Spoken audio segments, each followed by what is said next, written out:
ရွှေဘုံပုတ်ကံမြေမဟန်အေရာဝတီရေစုံမီဖျားစင်စီညံတော်ရမီຫນွေဤအလားလေးပြေကြတန်တရာဝအနေစာ Hello everyone, and welcome back to the show. Today, we're traveling to a place that feels less like a country and more like a dream held in suspension.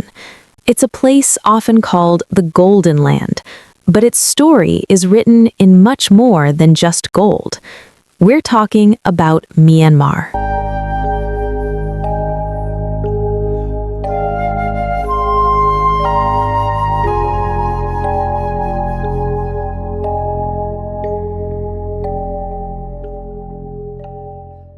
If you were to stand in the middle of the Bagan Plains at 5 a.m., the first thing you'd notice isn't the sound, it's the silhouettes.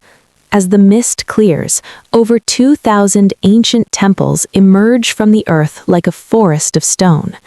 It was here, in the 11th century, that a king named Anaratha had a vision. He didn't just want an empire of soldiers, he wanted an empire of the mind and spirit. He brought the sacred scriptures of Theravada Buddhism to these plains on the backs of 32 white elephants. Imagine that sight, a literal caravan of wisdom crossing the jungle to build what would become the spiritual heart of Southeast Asia. But as any student of history knows, gold attracts more than just pilgrims. By the 19th century, the British Empire had its eyes on Myanmar's 3 R's: rubies, rice, and resources. There's a heartbreaking story about the last king of Myanmar, King Thibaw.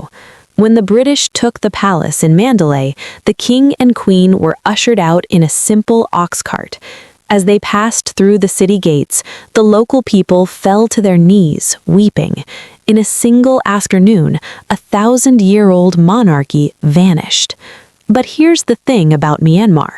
You can take the crown, but you can't take the soul. Through the colonial years and the decades of military isolation that followed, the soul of the country retreated into the tea shops and the monasteries. If you walk into a tea shop in Yangon today, you'll see the true Myanmar.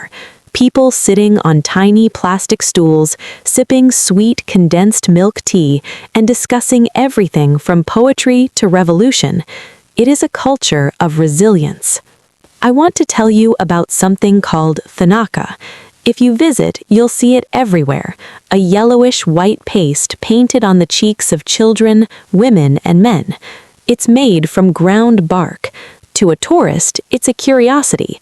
To a local, it's everything. It's a sunblock, a perfume, and a badge of identity.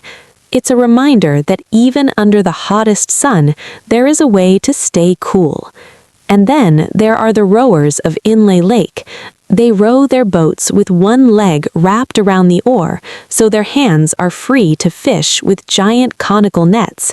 Why? Because the lake is filled with reeds, and they need to stand high to see over them. It's a perfect metaphor for the country itself, finding a unique, graceful way to navigate through a complicated environment. The story of Myanmar isn't finished. It's a country that has faced immense shadows, yet it refuses to stop glowing. It's a land of 180,000 square miles of jungle, mountains, and rivers, but its real map is drawn in the kindness of its people. People who will offer a stranger their last bowl of mohinga noodles without a second thought. Myanmar is a reminder that beauty isn't just something you see in a museum, it's something you maintain through sheer will and faith.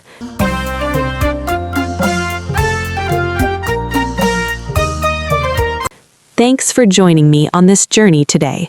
Next time you see a photo of a golden pagoda, remember, it's not just gold, it's 1,000 years of stories. I'll talk to you in the next episode.